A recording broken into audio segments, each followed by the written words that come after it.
In this training video, we'll be going over programming your scope.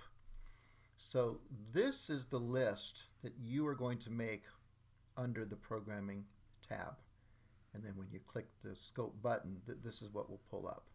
Okay? This is a very important section of the program because, again, you will be typing these all in. First order of business is naming it. Now we named it scope, so it shows up on the side menu. It's scope. You could call this, if you wanted, mitigation list or mitigation 1. Name it what you want, but we're calling it scope. Okay? Also, the title is scope. As you can see, this is where you would enter your side menu name for here.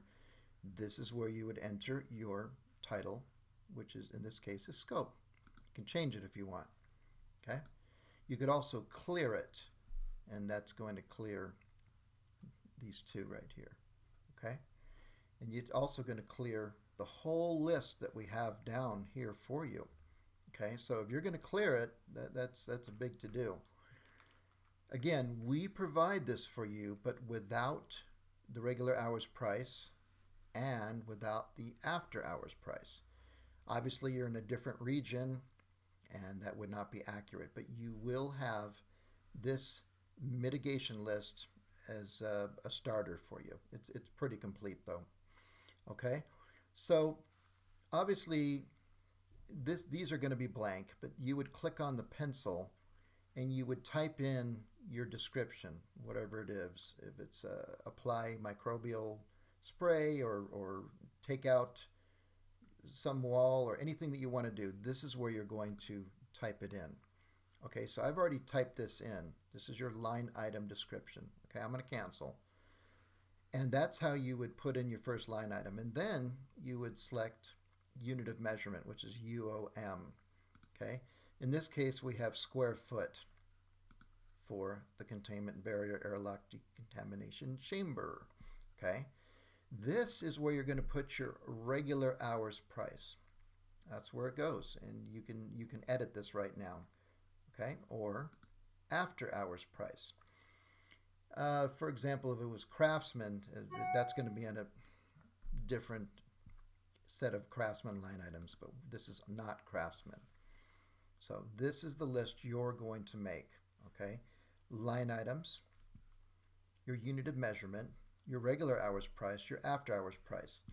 Also, these three dots right here, this is very, very handy. If you wanted to insert a row above this, you'd click on insert a row above. If you wanted to insert a row below this, you would click insert a row below. If you wanted to remove this header, this shaded area is the header, you can certainly click on here and remove it. If you want to set a blank line, such as right here, which is a blank line, you would click Set Blank Line.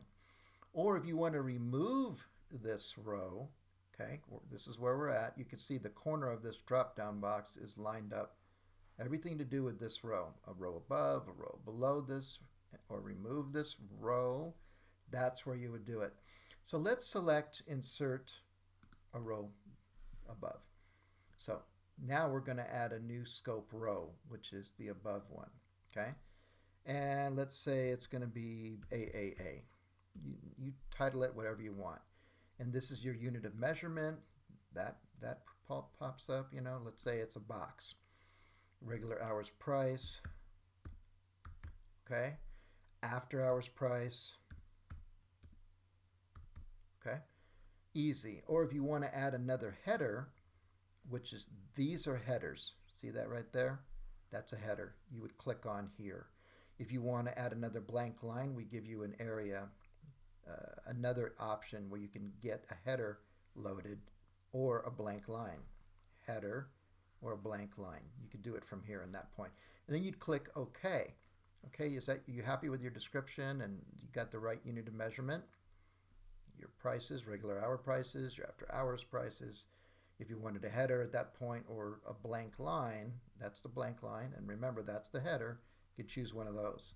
Okay, I selected what I want, click OK. And look what just happened. It worked.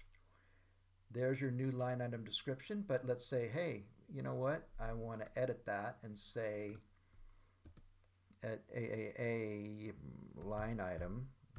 If you wanted to just do that, you certainly could. And you'd click OK. I just edited that right from that point. Okay, do you see that? This is brand new. It was installed above this. Okay, and then look, the box for unit of measurement, it's there, it's proper, but you could edit it again right from there. You could edit this right from there, edit that price right from there, okay? All right, this doesn't belong here. It's just for this video, so I am going to click on these lines and say, remove the row, goodbye, row, and it just removed the row, okay? So as you can see, that's your header in bold, containment / plastics. You would type in whatever you want right there because you're creating a header. Unit of measurement, regular hours, after hours price. So this is the basics on how to create your list. You just have to watch this video or experiment with it. Remember that export to Excel, this will be in another video.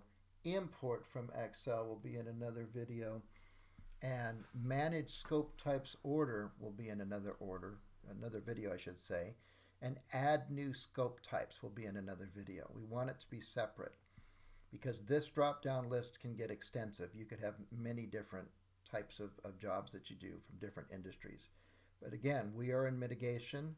There's your side name menu. If you want to change that name, you do it right here under Programming and the Scope button. Form title, scope, okay? That's your scope, okay? So that's how that works. And then last but not least, I love this too. Let's say you want to drag and drop this in a different position. Look how easy that was. I just switched these two. Okay, I'm going to click on it and click one more time.